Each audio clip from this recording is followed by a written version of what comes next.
Welcome to the Zen Studies Podcast. I'm Domio Burke.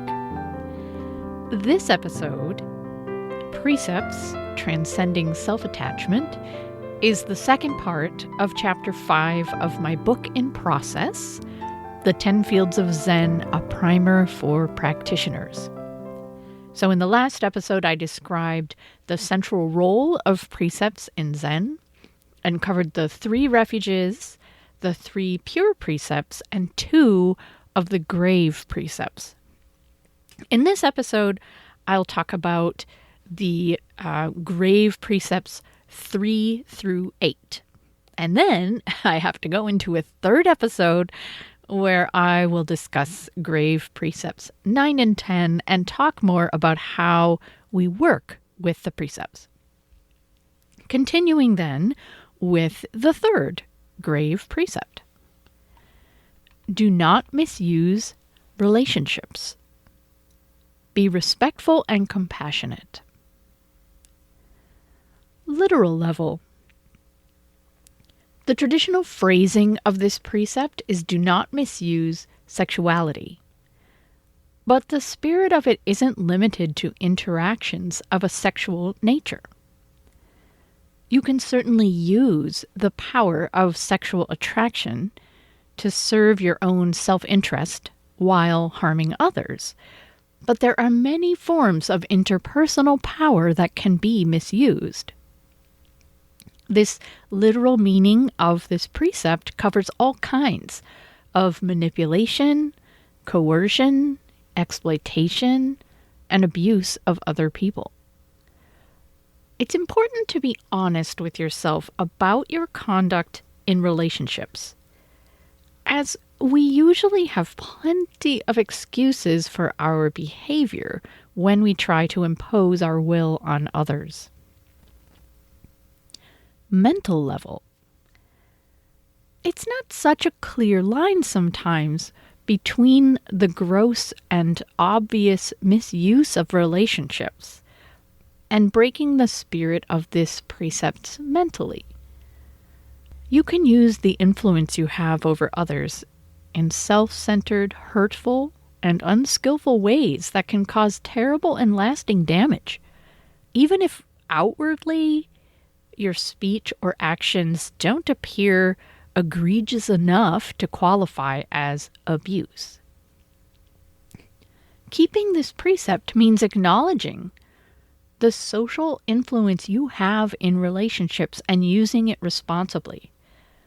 Whether that influence is based in sexual attraction, familial or intimate relationships, power imbalances, admiration, or affection.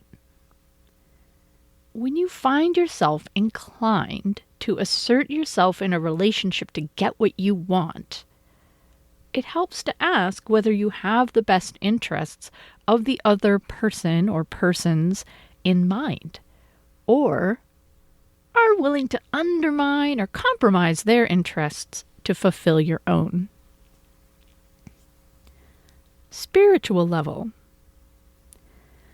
We feel compelled to use others or assert dominance because doing so can temporarily bolster our faith in ourselves. The responses we've demanded may reassure us we are attractive or loved, needed, respected, capable, or whatever other quality will make us feel fundamentally worthy. Asserting our dominance helps us feel powerful, secure, or superior. Ultimately, though, our relationships will never be able to convince us we are fundamentally okay. Only realizing our own Buddha nature brings lasting, unconditional peace of mind with respect to our place in the world. Do not speak dishonestly. Communicate truthfully. Literal level.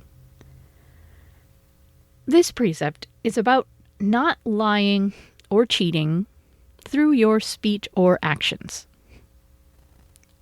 Lying is almost invariably harmful. If a lie is discovered, trust is undermined or destroyed. Even if a lie is not discovered, you need to worry forever that it will be. The precept mentions only speaking, but dishonest actions are generally going to require you to communicate untruthfully somewhere down the line. So speech and action aren't really separate. Like the precept against stealing, the precept against lying might be interpreted as supporting the societal status quo, maybe depriving those who are at a disadvantage of the opportunity to game the system. However, this isn't the purpose of this precept.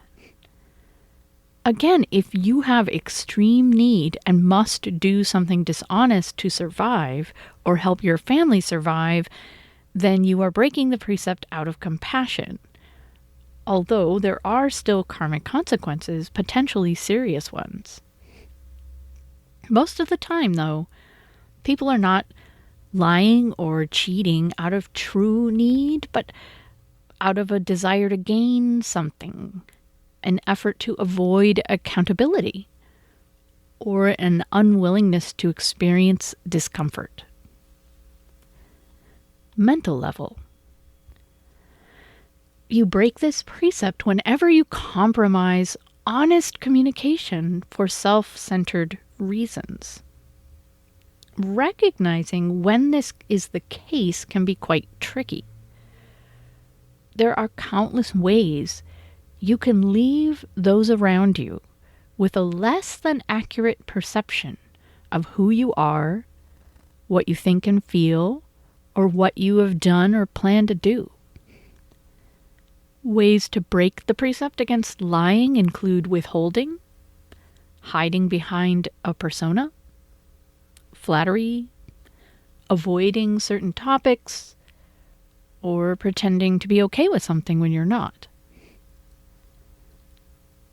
Spiritual level. When we engage in less than honest communication or actions to get something we want, we're often motivated by the same existential lack that drives us to steal. Stealing and lying, especially at the mental level, are closely related. Often, though, our lack of honesty springs from fear, such as fear of rejection, fear of our inability to cope with consequences, or fear of someone else's negative reaction. Dishonesty can allow us to avoid facing our fear, but the fear doesn't resolve on its own. Instead, through practice, we stop avoiding our fears, gain insight into them, and work to gain some freedom from them. Do not abuse intoxicants. Polish clarity, dispel delusion. Literal level. Intoxicants are substances or behaviors which are unhealthy or even harmful, but which alter your state of mind in a way you find pleasurable or attractive. Sometimes the effects of an intoxicant are obviously enjoyable, but sometimes they attract you because they allow you to forget your troubles, numb your pain, or repeatedly stimulate some kind of reward center in your brain, providing a long sequence of small gratifications. What's common to all intoxicants at a literal level is they take a toll on your physical and mental health, whether large or small. Many of them are literally poisons. And they all invite abuse and include the possibility of addiction. For any given substance or behavior, what differentiates moderate use from abuse or addiction, it differs by person. But the risk of abuse is always there. Abuse and addiction destroy many lives, which is why the Buddha recommended that his students abstain from intoxicants entirely.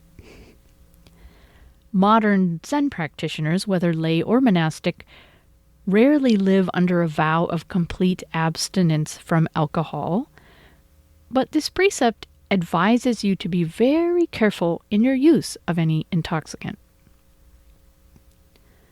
Mental level.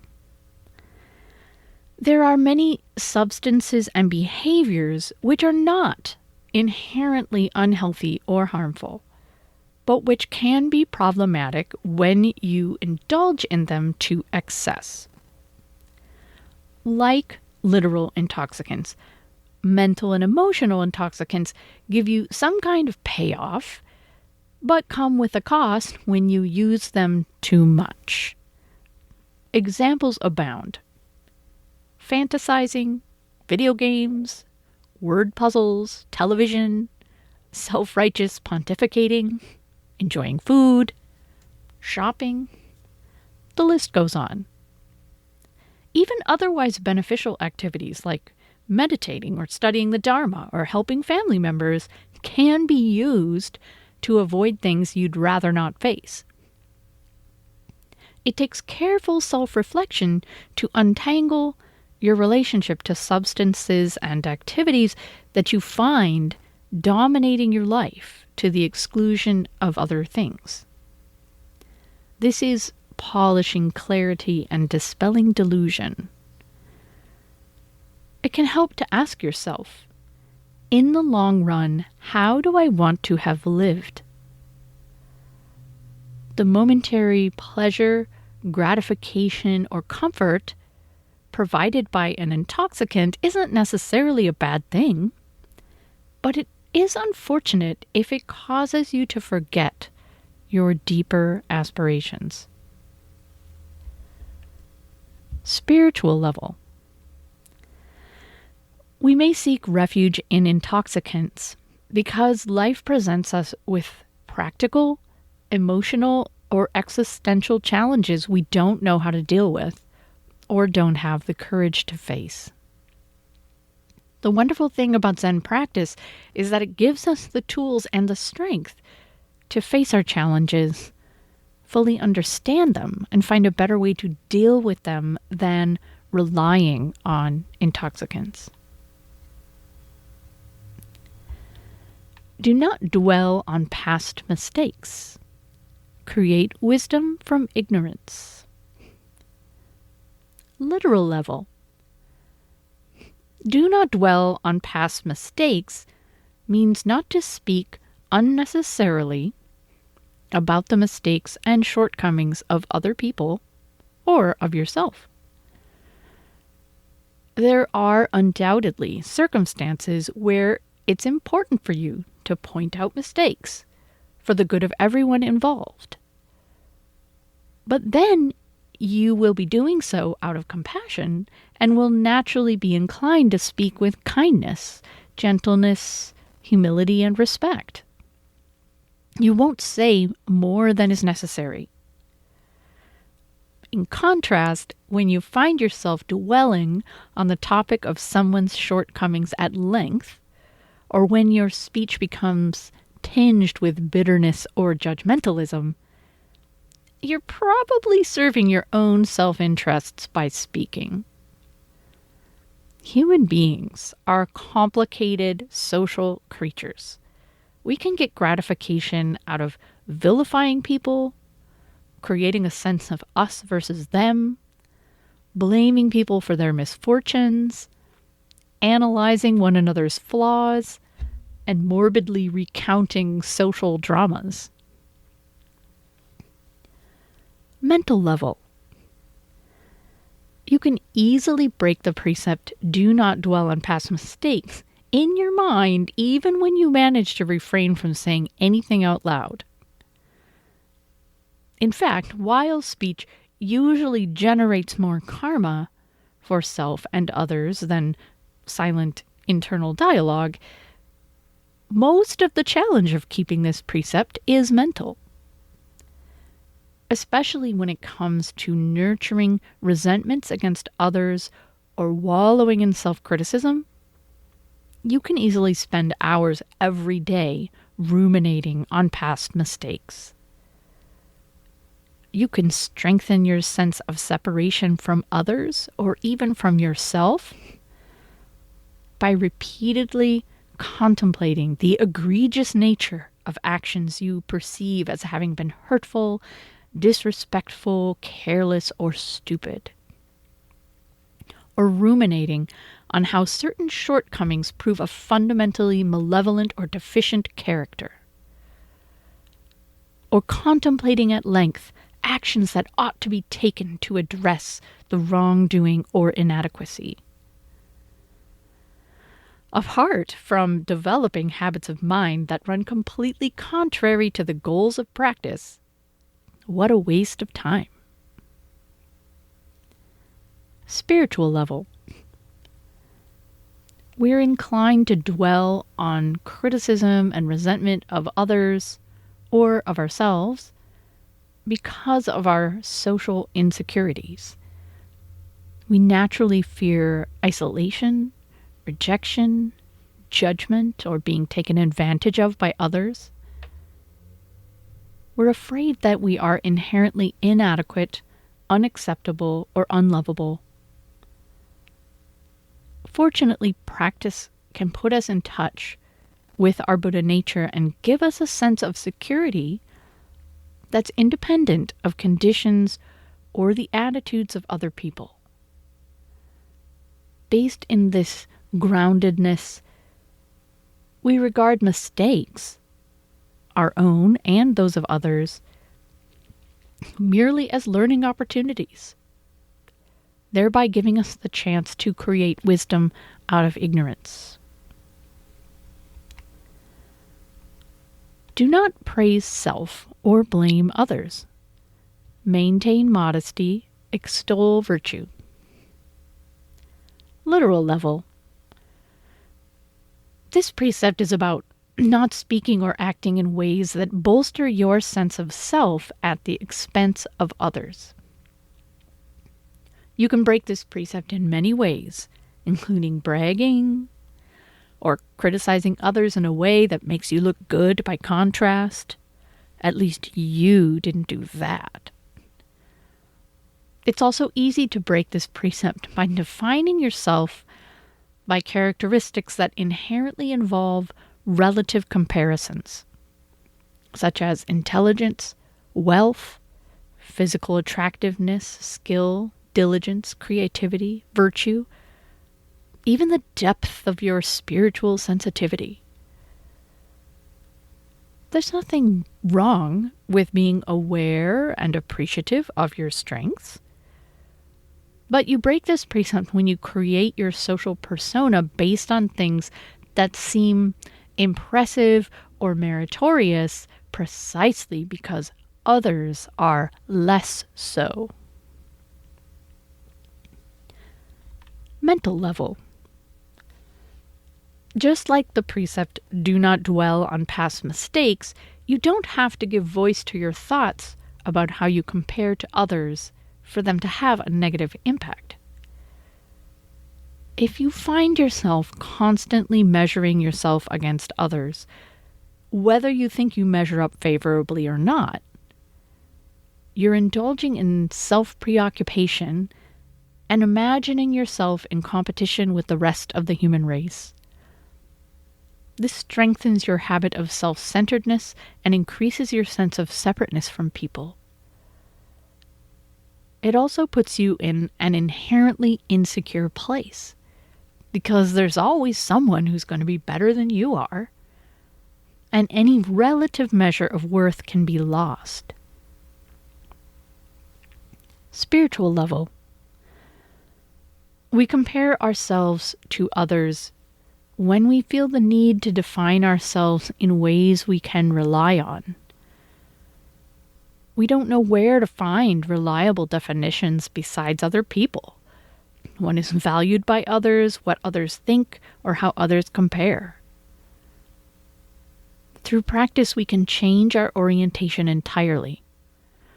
Learning to value in ourselves and identify with qualities that we can have in abundance without detracting one iota from the abundance enjoyed by anyone else, such as authenticity, humility, gratitude, goodwill, compassion, or patience. When our sense of self is based on these kinds of qualities, we don't feel threatened by others. And in fact, we can readily celebrate the merits of others, thereby maintaining modesty and extolling virtue. Do not be stingy with dharma or resources. Share understanding, give freely of self. Literal level. In the context of this precept, dharma means any truth or practice that relieves suffering and liberates beings, not just explicitly Buddhist teachings. Therefore, you're being asked not to be stingy with anything that you could communicate or do that would be helpful to others, or with any of your resources, including material resources, time, or energy.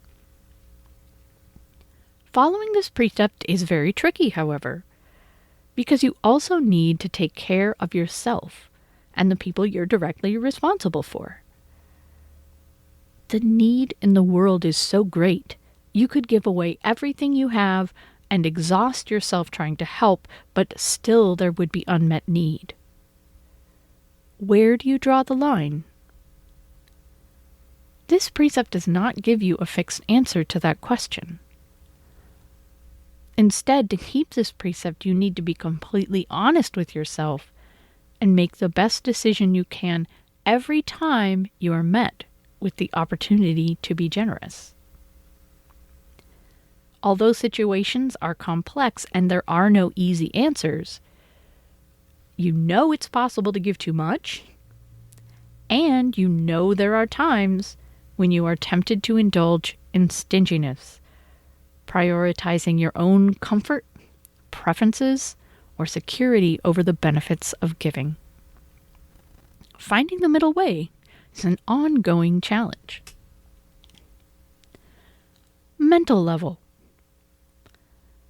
You can break the precept, do not be stingy, by entirely avoiding situations which might call for your generosity, thereby not breaking the precept in a literal, observable way, but still breaking it in spirit. How might you do this? Maybe you avoid people in need. Maybe you decline to be generous with somebody because of what they might ask for in the future. Maybe you try to ignore the injustice, suffering, exploitation, and destruction happening in the world. Maybe you keep people at arm's length so they won't end up wanting to be intimate with you, or so you won't end up making an emotional investment in them.